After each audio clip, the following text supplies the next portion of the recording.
ओम श्री गणेशाय नमः। भगतजनों राधे राधे। आज हम आपको वैशाख मांत्यम का 28वां अध्याय श्रवण कराएंगे। कृपा कर ध्यान से सुने।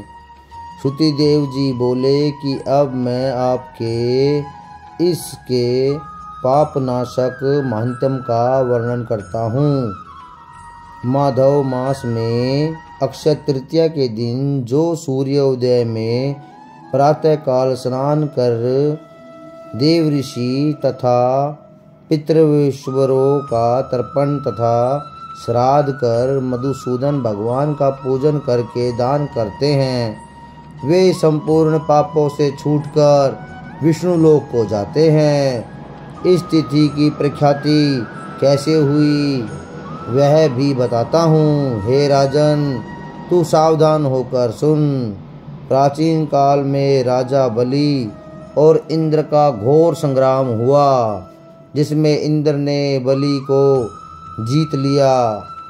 तब बलि तो पाताल लोक को चला गया और इंद्र पृथ्वी पर विचरण करते हुए एक दिन उथक्य ऋषि के आश्रम में जा पहुंचा।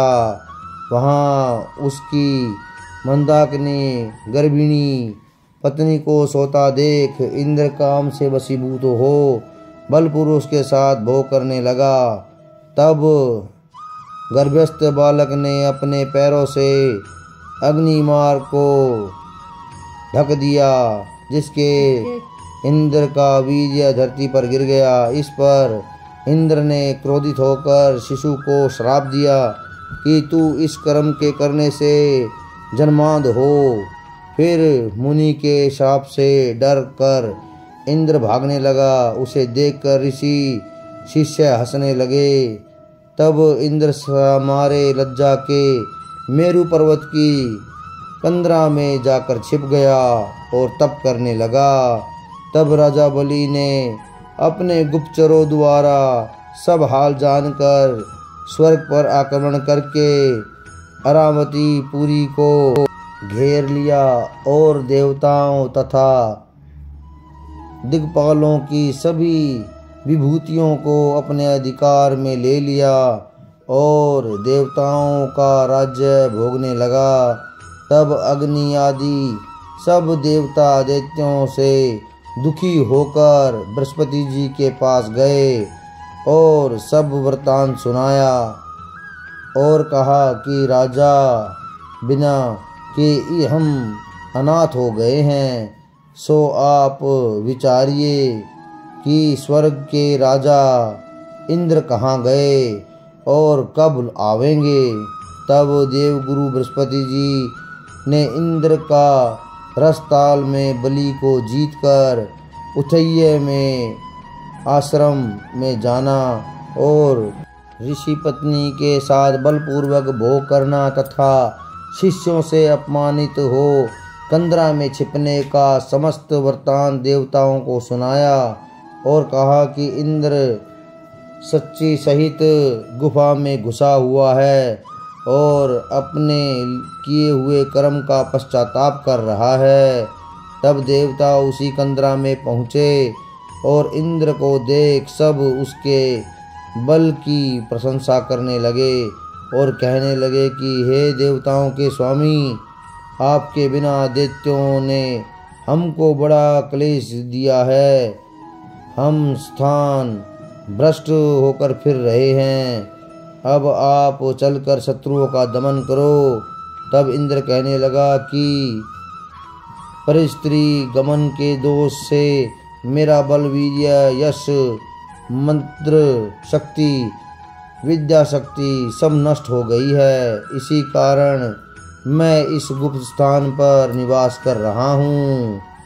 इंद्र की बात सुनकर बृहस्पति जी ने कहा कि हे इंद्र, अक्षय तृतीया को, जिसमें स्नान आदि के मनुष्यों के हजारों पाप नष्ट हो जाते हैं और बल, वीर्य तथा ऐश्वर्य बढ़ता है, तुम स्नान आदि करो। इंद्र ने बसावक्त धर्म किया, तत्व शक्ति तथा मुक्ति देने वाले धर्म कार्य से उसका बल वीर्य आदि सब पूर्ववत बढ़ गए तथा परिस्त्री गमन दोष से भी नष्ट हो गया। तब वह पूर्ववत देवताओं से शोभा को प्राप्त हुआ और दैत्यों को जीत उनसे अपना अधिकार प्राप्त कर अरामवती में प्रवेश किया।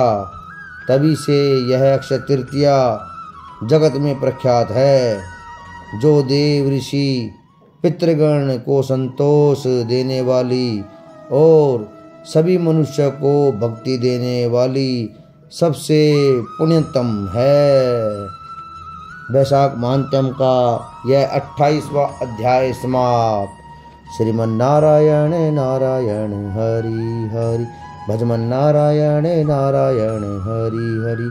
गोविंद बोलो गोपाल बोलो राधा रमण, राधा रमण हरि गोविंद बोलो। गोविंद मेरो है गोपाल मेरो है, श्री बाके बिहारी नंदलाल मेरो है।